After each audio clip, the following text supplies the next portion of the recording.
This one taken from the 7. And nice work on the return as they'll start their drive just past the 30-yard line. Out come the Colts. They'll have it first here to start quarter number 3. They have the lead. Now they'll be looking to extend that lead. And this is where I enjoy talking about one of my favorite subjects, tendency breakers, or counters as I also like to call them.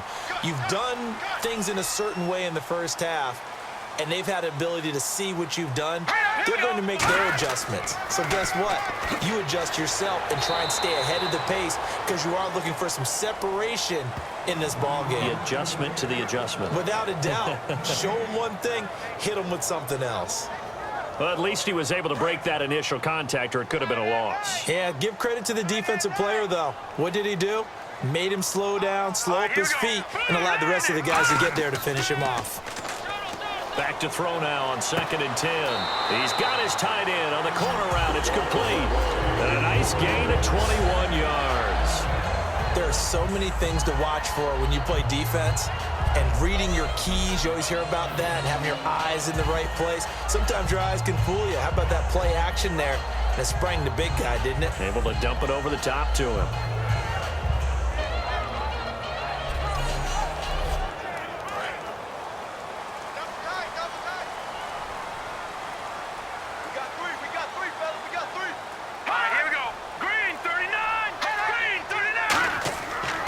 And they'll go ground game here with a tailback. Oh, he breaks a tackle, and he's got an alley. Touchdown, Indianapolis. A big play there. His 14th touchdown now on the year. And the Colts add on to their lead. And on that long run, maybe the defense caught napping a little bit. The concentration level may not have been there. I agree with you on that one because those types of plays, when they result like that, they're almost like big bolts of lightning, aren't they? Whoosh, and off he goes. And his guys will take a 10-point lead.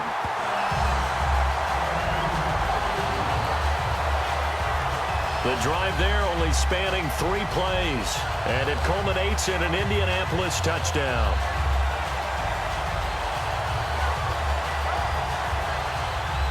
Out is the kickoff unit as they run up and send this one away. This one fielded at the 5. And a good effort on the return there. Gets him across the 30 to the 33-yard line. Now the Colts defensive unit trots back out there. They were able to force that 3 and out. That led to a touchdown. Defenses obviously love 3 and outs. They want more of that. They created a very short and not too sweet stint for the offense by getting them off the field that fast, but it set up their own offense, gave them a little spark, and they took it downfield and scored. Now the question, can they do it again? Let's see. They go play, and he'll be hit from behind and taken down. It'll be a loss of 7 on the sack, and it brings up 2nd. Now, we talk about players blitzing all the time. I often laugh and sometimes call it just straight-ahead pursuit. What a running start right back to the backfield for him. Yeah, it really didn't give anybody a chance to get up there and stop him. No, I mean, that's really, really difficult. You're asking a whole lot anyway, but when he gets that kind of a start and comes through clean, oftentimes the advantage definitely goes to the defensive player.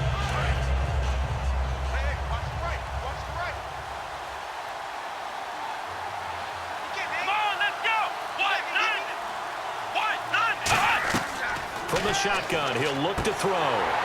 Oh, and this ball's tipped and intercepted. A great read, and it's picked off. And he will bring it back. An interception return for a Colts TD. Ah, yes, the old tip drill works to perfection there. Ah, you're bringing back great memories. Used to love that drill.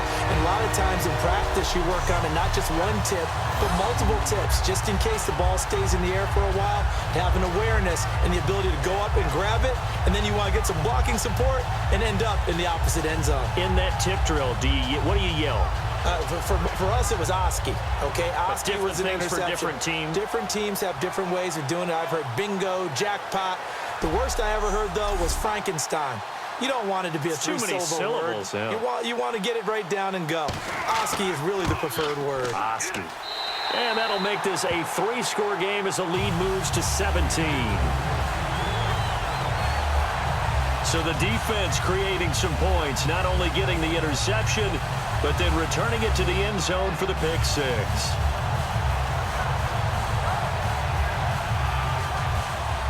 So they'll get another shot on offense following that pick six, and now the kick is away. This is taken at the 3. And he'll take this across the 25, couple extra yards up to the 27-yard line. The Seattle offense now set to come back out on the field.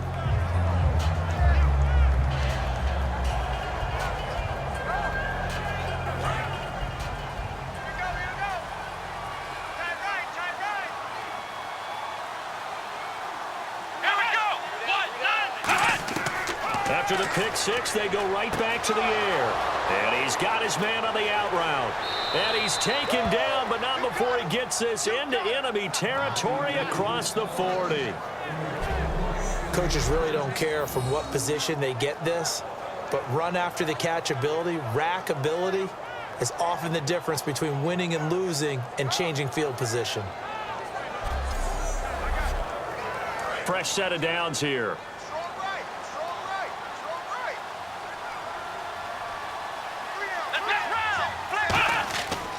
And they'll run it here. And able to push his way forward here for a good little gain. 5 yards on the carry. Good pickup on first down. And that's exactly what you want on a first down run. Pick up 5 yards, bring up 2nd and 5. The defensive line, though, they've got to figure out a way to out-leverage the guys up front because the offensive line is winning at the point of attack. They'll drop to throw. Oh, he's got a man wide open, complete. It's a pickup of 16 there, and it'll lead to a new set of downs. And when you're playing a quarterback with some experience and some moxie, you enter the danger zone when you decide to blitz him because if he's able to diagnose as he did on that play, he can hurt you downfield. He reads defenses so well, doesn't he? He really does, and the best part about that play for him, I don't think that was his primary target. I don't think so either. I think he had the read, figured out where the blitz was coming from, and went to a secondary target for a really nice gain.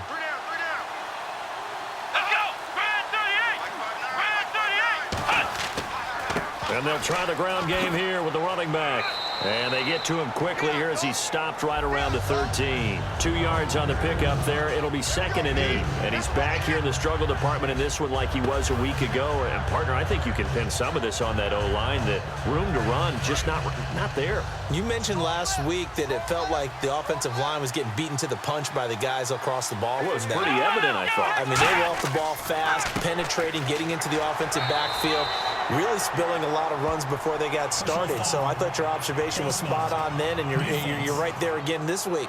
Same thing is happening, not able to get started because they're not able to control the point of attack.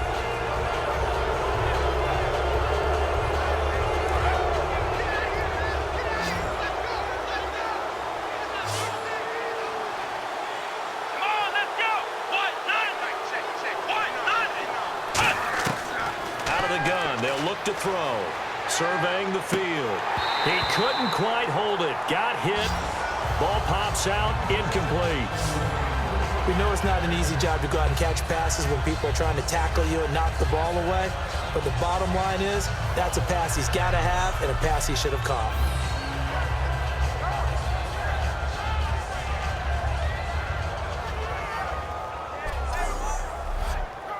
Second down here after the incomplete pass.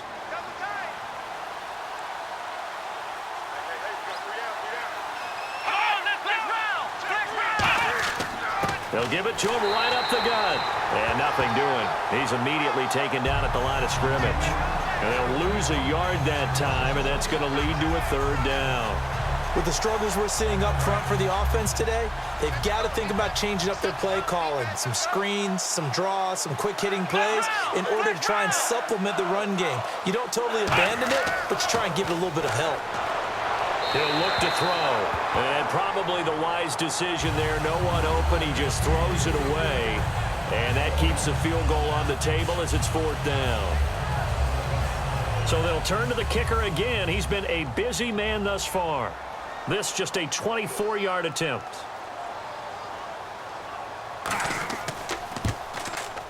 And his kick is right there. It's good. And high fives for that one as that drive ends in 3. So another 3 on the board there, and he's been a lone bright spot here. That's now 4 field goals. And that's nice, but if this offense had finished a few more drives, we might be looking at a completely different ball game. Instead, when you're trading field goals for touchdowns, that's a losing proposition. This will be taken in at the 1. And he'll take this up past the 20 and down at the 22-yard line. There again is the running back as he trots onto the field. He is fully awake now. If he didn't get off to the start that he normally does, they've got his attention. He's running it well. You think they set off the alarm clock at the half? You think that's what went down? I know this, having played on the defensive side of the ball, if you do a really good job against a great runner, and you go into the half, you're excited, you're fired up, you think the game plan is working, but in the back of your head is that little bit of nagging doubt. Can we do this for 4 quarters? So far, that's not happening. Not a run that you're going to write home about, but still a good first down run. That's what an offense calls staying on schedule. 3 to 4 yards on first down. They'll set up a throw, and he will find his man on the outside. That throw good for only a couple. It brings up 3rd down. If you're running out route, it's likely you're going to end up near the sideline. And what did we just see there? You got it. The benefits of practice. Toe tapping, foot dragging, picking it up, and making sure it was a catch. I'm not sure we could spot any tendency here on this 3rd down. They could have run it or passed it. Either one was available. They chose to try and get it through the air, but they were unsuccessful. He gets this one away, and boy, it's another boomer. Taking it about the 16.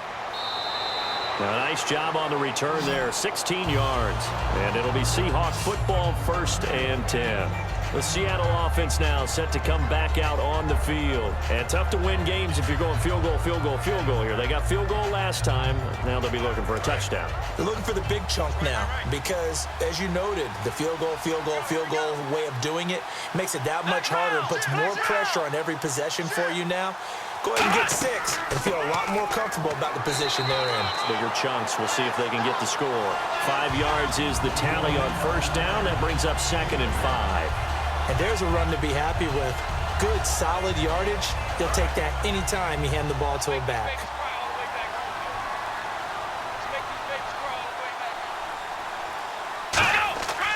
Here's a play fake as they set up to throw. Wide open receiver complete. And he'll be taken down, but not before getting this inside the 30. Brandon, as long as we've been covering this league, every time we see a receiver that does not have a big-time game, you know that's a long week for everyone around them. And, boy, it's paid off for him this week. He is prepared, locked in, and demanding the football and getting it. He told you that pregame that he was ready. I wasn't there. I was standing alongside talking to his teammate, but he said he was ready. It showed. My favorite part is he was telling me he was ready while he kept pacing in front of me. I mean, he's like a thoroughbred just out of the gates. And what he's done this week is found the ball early, meaning just get it to me and let me make plays. And that's exactly what he's done. Back to throw here. To the sideline, and a nice catch there. Made sure the feet were inbounds, and they were. Short of the sticks after that completion, and now it's 3rd down for this offense. Was that a receiver? Yeah, actually it was. It was a running back who was a receiver on the play. Ike's been spending time in the receiver drills getting his feet down. And he's going to go down here, a sack. They push him back to the 34. It'll be a loss of 8 on the sack. And it's going to lead him to 4th down. Well, Brandon, sometimes I think when we watch games, we're actually watching a living museum because we're seeing the evolution of positions almost with each passing game. How about defensive ends nowadays and the way that they can run almost all the way across the field? It is unbelievable, isn't it? I mean, they're so strong, but they're so lean. They can move so quick with those bodies. It's almost unfair. You're supposed to be able to know where a defensive end is supposed to be on every play. These guys flash so quickly, you're not sure where they're going to end up. And no, it doesn't get there. Hits the crossbar, bounces back out. He had it on line, but it comes up about a rotation short. Well, he had that one on target. That's half the battle. The other half of the battle, however, is distance. And he nearly had that, too. But it was the crossbar that said otherwise, and that'll deny him a shot at 3. Here comes the Indianapolis offense now as they get set to take over. And they're coming off a 3-and-out, my friend. I think they've got to look at that play sheet and go to a spot that they haven't gone before. Time to shake things up a little bit to try and get this offense moving. Okay, so how do you do that? How do you shake things up? You look at what you've called before, realize it hasn't worked Go to so something well, else. and maybe try and find one of those special plays from one of your better players, and maybe try and hit something big and get things going in the excitement area. He's going to rifle one deep left, and that's caught inside the 30. And he eventually goes down, but not before reaching the 30-yard line. We saw him hit a big play there on a deep post, and most of the time, the post isn't available because usually you have defenders in the middle of the field. But if you throw enough curls and crossing routes and underneath routes, I know from experience, they get tired of watching those balls get caught. They start to creep up a little bit, and that's when you can hit them big over the top.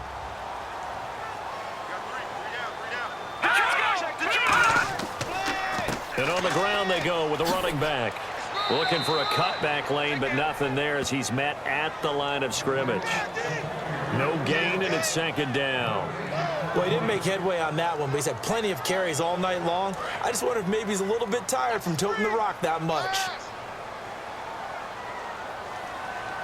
Here we go now. Green 39. Green 39. Now he'll look to throw here on 2nd and 10. It's a short one here, complete to the tight end.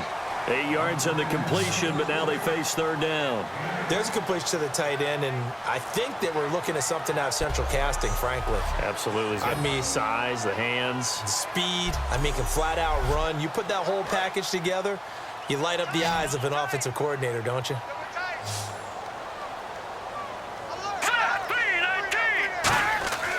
They'll go to the air here on 3rd and 2. Toward the sideline, he will have the first down. Good catch. He was able to keep the feet in bounds. So oftentimes you see defensive holding. Here it's offensive holding for the flag. So now at 3rd and 12 with an extra defender here in the secondary. A nickel look. Off the play fake, he'll look to throw. Under a heavy rush, and down he goes. It'll be a loss of 8 on the sack, and it's going to lead him to 4th down. Well, they went with a nickel. They throw in an extra defensive back. Coverage was very good. Yeah, it was exactly as you would expect. A passing down. You bring in the nickel package. Just as you described, the coverage was excellent and allowed one of their linemen to end up getting to the quarterback.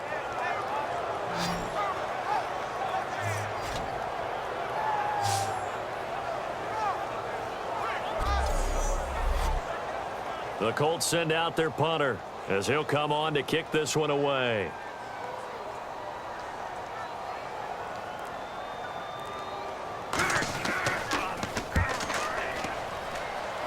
And this will carry out of bounds. Where are they going to spot it now?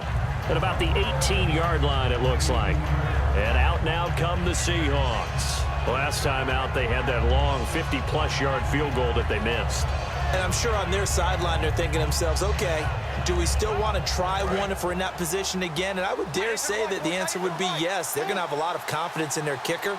But just to be on the safe side, I'm sure they told their offensive guys, can we get a little bit closer this time? Closer. Yeah, you know, I'd rather get in the end zone first and foremost. But if all else fails, less of a field goal attempt for him. Call it no gain on the play, and it'll be 2nd down. No gain on that run, and while the team is down, there's still time to come back and win the football game. If I'm the offensive coordinator, though, I've got to think about moving at a faster pace and maybe opening things up a little bit and throwing it a little bit more. Nowhere to go here. He lost the football, and the field position doesn't get much better than this. They'll have it 1st and goal at the 8-yard line. That feels like an accumulation of the pressure we've seen all game. I mean, he's been on the turf a whole lot because of sacks. Eventually, something else happens as well, and this time it was a turnover. Yeah, caught up to him.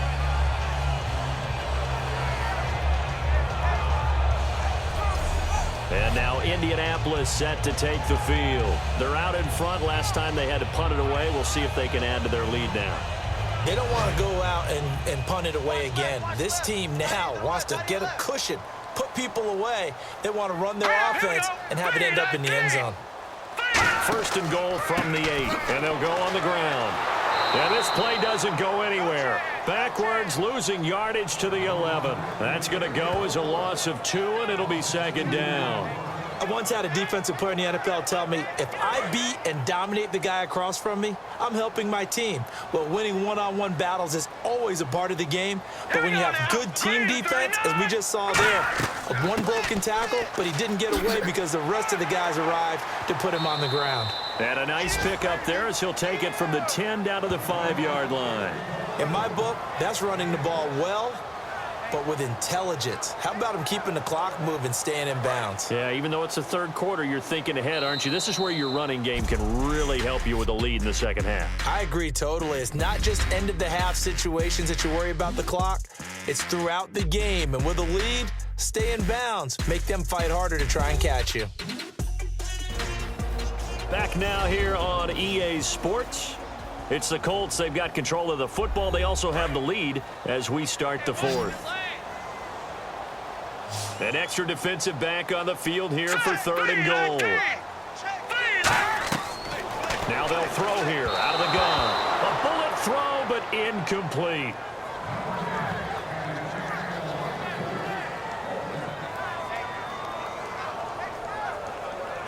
So now on fourth down, Chuck Pagano turns to the field goal unit here. This to make it a 3-score game late.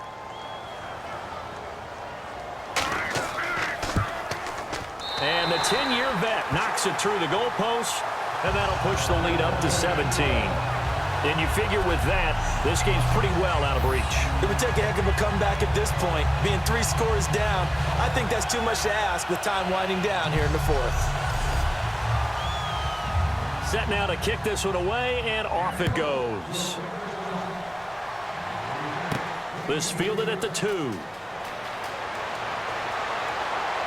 And not a bad return here. He gets it out to the 25-yard line. The Seahawks offense now, they get ready to head back onto the field. And the turnover last time, that's sort of been symptomatic of their struggles here in this one. Big word. I like it, though, because you're exactly right. Like that, don't you? All game long, they've struggled moving the ball, turning it over on the last possession. So word again, symptomatic. Yeah. I like that. Your analysis, symptomatic of the success of this broadcast. What I like is that you gave me the word, and I just kept using it. 5 yards on the catch there, brings up second down. Brandon, so many times we see the crossing route start as a quick hitter, but in this play, he had time in the pocket and waited for him to clear going across.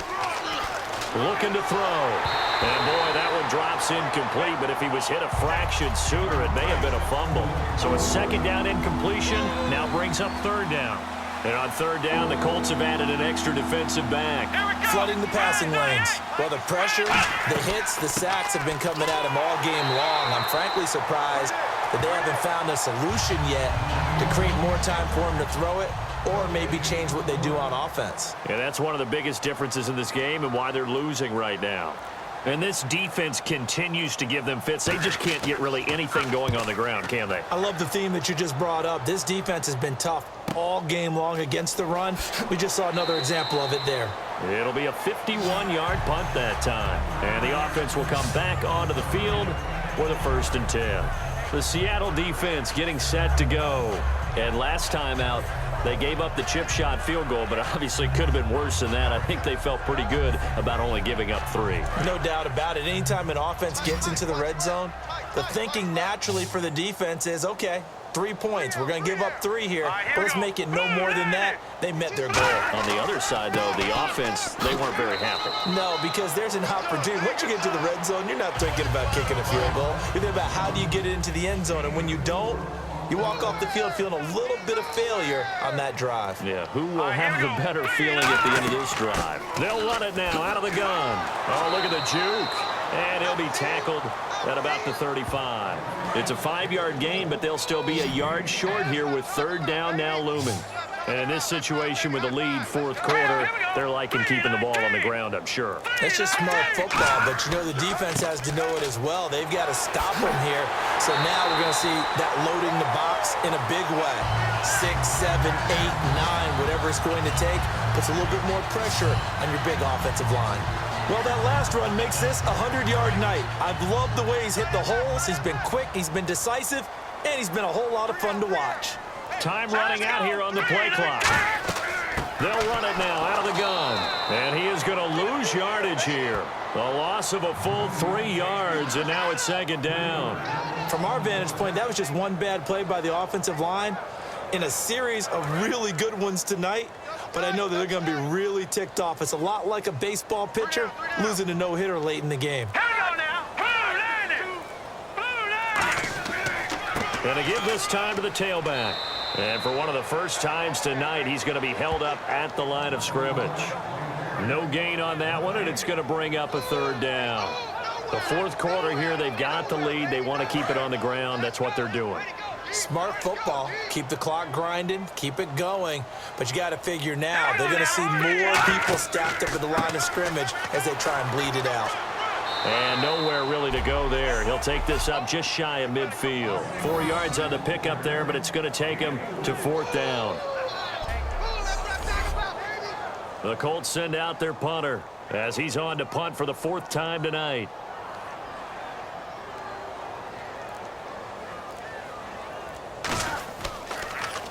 And the kick's away as he angles this one for the sideline. That'll be out of bounds, and how good was that? They'll say the 3-yard line. That's where they spot it.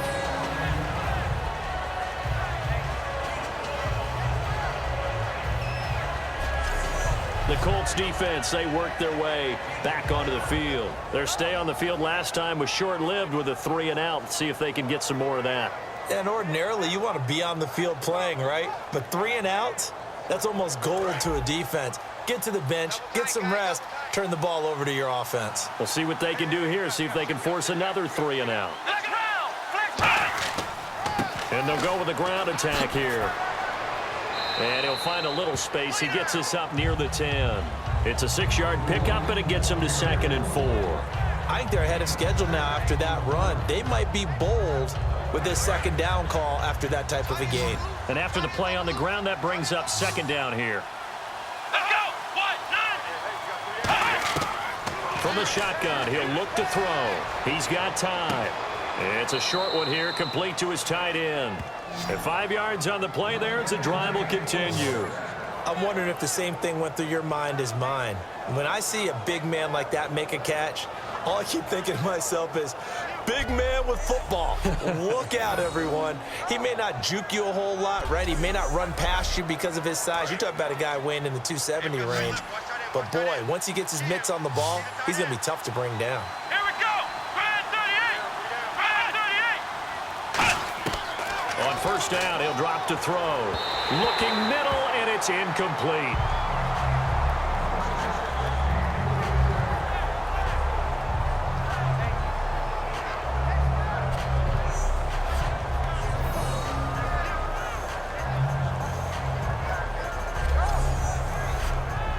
So incomplete on first. Let's see what 2nd down has in store. Let's go.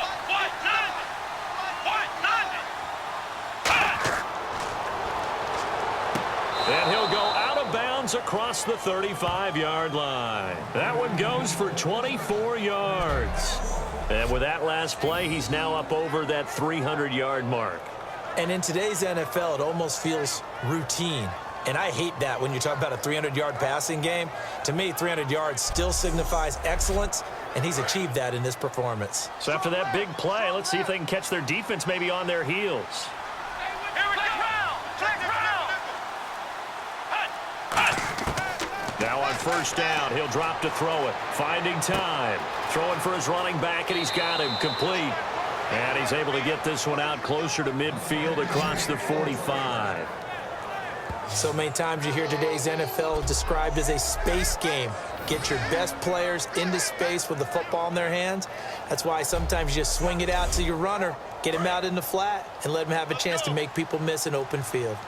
They come out 5 wide, 3 of them to the right side. They'll look to throw here on first down. It's a short one here, complete to the tight end. A good pickup there, 8 yards on the first down completion. And as our graphic shows, sort of back to his old form, Yeah, you requested a meeting with a tight end coach this week. What came from that? Yeah, that's not normal because we usually talk to the offensive coordinator, defense coordinator. It's pretty simple stuff, but you're talking about a former tight end now coaching who's been to Pro Bowls and understood what it takes to get things done and get them done better. He's had bad games and had to bounce back. So I just asked him, what kind of advice did you give him? What do you do with him? He just said, I told him to relax. He's one of the best in the game. Let's go play. And it's worked out pretty well in this one.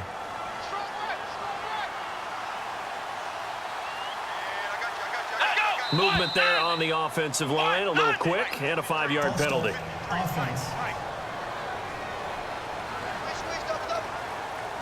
So now 1st and 15.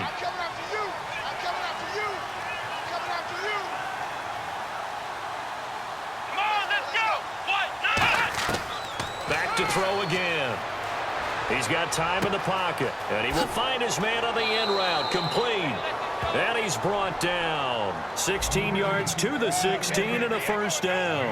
And passing yardage-wise, now up over 350 in this game. Pretty nice performance. Definitely that, which usually means you're putting a lot of pressure on guys trying to cover. If you're a defensive back and they put over 350 yards on you, you've had a long day. The key to everything, if you're doing it without throwing interceptions or turning the ball over. A solid run on 1st down. Gain of 7 leaves him with a 2nd and 3. This drive is turning into an extended one, and the guy carrying the ball, he's becoming more like a body blows guy. Every carry is putting some damage on the defense. So after a while, I'm not too sure how many guys are going to want to run up and tackle him. Well, as the play call comes in on 3rd down, you have to think about 4-down territory here. Down a few touchdowns, they need points, and they need big points.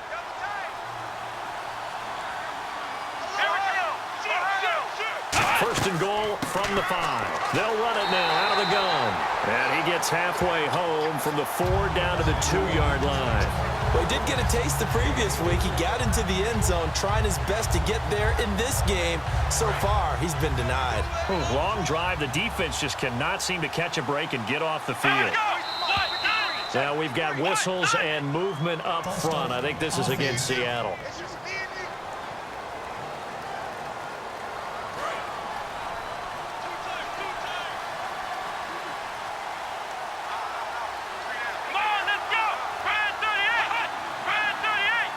And now it's 2nd and goal. They'll run it now out of the gun. No gain on the play there, and they're going to need to come up with something better here on 3rd and goal. So stuff for no gain on 2nd down brings up a pretty interesting 3rd from this distance. I'm throwing the ball, and I'm not even thinking about play pass. I'm going to let them know right away I'm throwing it, but I'm probably giving my quarterback some room, sprint him out to one side or the other, and give him an opportunity. End zone caught. Touchdown, Seattle. Their dangerous wide receiver with touchdown number 7 on the year. And the Seahawks are able to close the gap just a bit.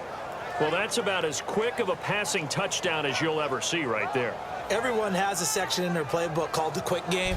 That was a super quick game. Out of the hands of the thrower, bam, right to the receiver, successfully for a touchdown. How in-depth is that quick game part of the playbook? It's pretty in-depth because people want the ball out of the hands of the quarterback into the playmaker's hands downfield as fast as possible. There are a lot of plays, a lot of options involved with that. So that one, a 13-play drive in total. And the Seahawks capping it off with a touchdown. 2 scores down, 3 timeouts left. Still a chance if they can somehow get this one back. And this is going to be taken in by the Colts. 4th quarter, they felt like they needed the football back. Unfortunately, they couldn't get it. And I know we brought analytics into the game, and someone has said here that the data says that when a team's expecting an onside kick, 80% of the time, the team expecting it, they do actually recover the ball, which is what we saw here. I just wonder if that number is much more of a anecdotal type of a number. Kind of like when the coaches tell us, well, when you score on special teams, 93% of the time you win the game. I'm still waiting to see that number is empirical. They come up in an offset eye. And they'll go ground game here with a tailback. And he's going to fight his way forward here for a modest gain. 7 yards on the pickup there, and it'll leave him with a 2nd and 3.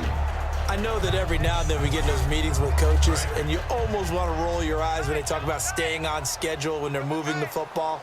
But would you say a 7-yard run is ahead of schedule? Fourth quarter with the lead, you love that, don't you? No doubt about it, because staying on schedule is trying to get 4 downs on first down. They did that plus 3. Time for a break. We're back to finish this one off after this.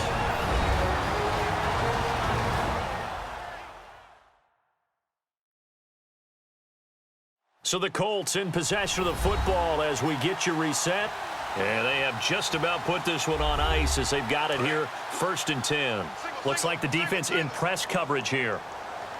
Watch number 86. All right, now, look at 56. Look at 56. They'll look to throw now on first down. Quick hitter here, it's complete. And now the Seahawks are going to take a timeout here on defense. It's just their first. They've got 2 more to use here in the final stages.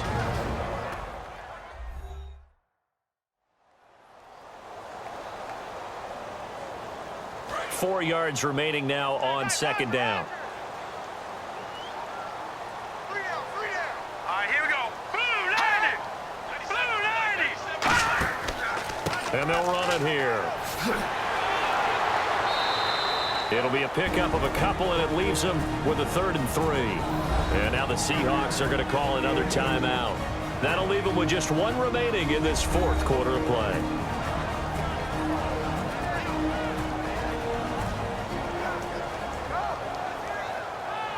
3rd down and 3. Double tight, double tight. 3 down, 3 down. Hey, check. No, check. Now a handoff here to his running back. And he'll get into the end zone. Touchdown, Indianapolis. A great effort there with touchdown number 15 of the year and 2nd of the game. And the Colts are able to grow their lead. Well, it'd be real easy to say that they are firmly in control right now, but I'm looking at your face and I'm thinking I've got to be careful with that. Well, it's a 2-score game. You're inside of 2 minutes. I think you can breathe relatively easily now. Yeah, you can, but still, you got to stay vigilant. Can't give up anything cheap and easy. That could put you in some jeopardy. 5 plays there on that drive. And the result for the Colts is a touchdown. The Colts kicking team is out there now, and they will send this one away. This one taken just inside the 10. And a good effort on the return there. Gets him across the 30 to the 33-yard line. The Seattle now ready to march out of the field. They're down big here late. I don't know. You just one last drive here for pride. Some people like to do that. I remember playing for a guy once. We were down huge, and someone said, "Coach, what do you want to call?" He just waved a hand like, "Who cares? Let's get out of here and do something some other time." But some teams like to do something at the end to feel a little bit better as they continue to move forward. Yeah, probably just want to put this one behind them. That throw good for 4. It's 2nd down, and they're going to hurry back to the line now. Out of the gun, they'll look to throw. Got a man over the middle, and it's complete. And a nice gain of 21 yards. They go play action here on first down. And it pops free. The collision there jarred the ball loose and brings up 2nd down. And he's certainly not a guy that drops that football very often. Indeed, because that's a bit of a surprise. I know he's in the middle of some traffic and people, bodies all around him, but he usually has the focus to haul that one in.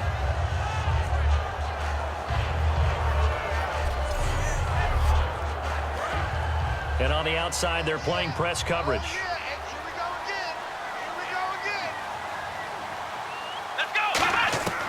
He'll try again with the arm here on 2nd down. And this time he's got the hook up. It's complete. The reception good for 7. It's 3rd down. They brought in an extra defensive back here, so probably not expecting a run on 3rd and 3. A good call. Finding his safety valve here. That's complete. It goes as a gain of 9, and it moves the chains. And the offense moving quickly to the line. And he'll indeed get him to the line and spike it here to stop the clock.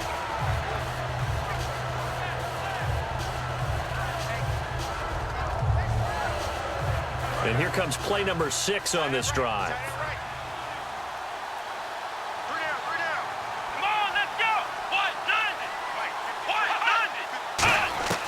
They'll stick with the passing game as he looks to throw. Going right side here, and that's complete. A good pickup there at 22. And on that last play there, he's over 400 yards passing now. You know what that generally means? Success. That, and it means you really didn't miss opportunities. Usually very accurate. The ball's getting to the right place. Guys are making yardage after the catch to help you out that way. I mean, the whole team has picked it up. And don't forget, that means the offensive line has had to pass protect pretty well, too. Yeah, everyone dialed in. Again, he'll drop to throw. Surveying the field. And he's got it. Caught in the end zone for the Seahawk touchdown. Their dangerous wide receiver with touchdown number 8 on the year. And the Seahawks are able to cut into that deficit. And yeah, that touchdown counts for their team, but I think it counts more for the fantasy guys, doesn't it? Yeah, it's just something maybe positive to look at on film, but this one's over, let's be honest. Yeah, I agree with you totally on that one. Extra point attempt to follow here. And the lead is trimmed down to 10.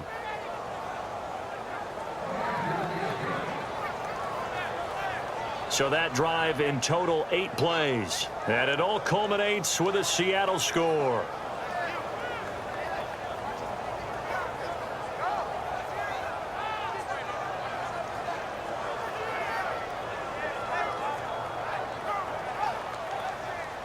So the lead back down to 10 as things get a little more interesting, and the kick is away.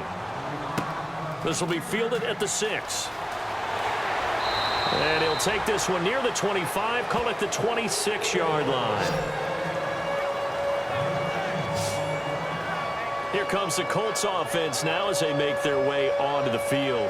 Getting down to the end here, they have a 2-score lead. Barely, but it's a 2-score lead, so that probably makes you as a coach feel a lot more comfortable right now, doesn't it, Charles? It does, but it doesn't mean now you go out and run option or some kind of a wild double reverse or anything like that. But you do know that if anything does go haywire, you're still in control of this game. I want a double reverse, don't you?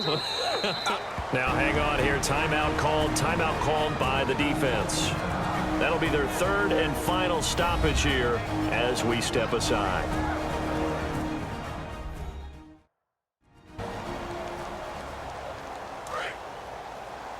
Heavy on the edges, heavy on the edges.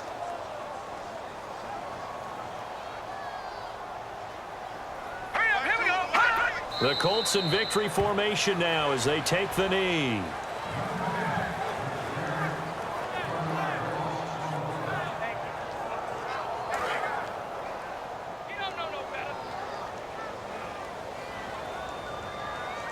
And the Seahawks add a couple of extra DBs going with the dime look here. Indeed, 6 on the field. A lot of scoring. There's no doubt about that in this one, Charles. Points, they were not at a premium. They were pretty easy to come by. They were, but it was fun, wasn't it? Because both teams finding ways to click. And you know people who love this game, they also love baseball games that are 14-11 with 3 or 4 home runs mixed in. So for the Colts, it's an important win for their playoff hopes as they hit the 10-win mark now at 10-5. And they'll get a few days to savor this one before they take on the Jacksonville Jaguars. Meanwhile, for Seattle, it's another loss as they now fall to 4-11. And they'll be at home next week for a date with the Tennessee Titans.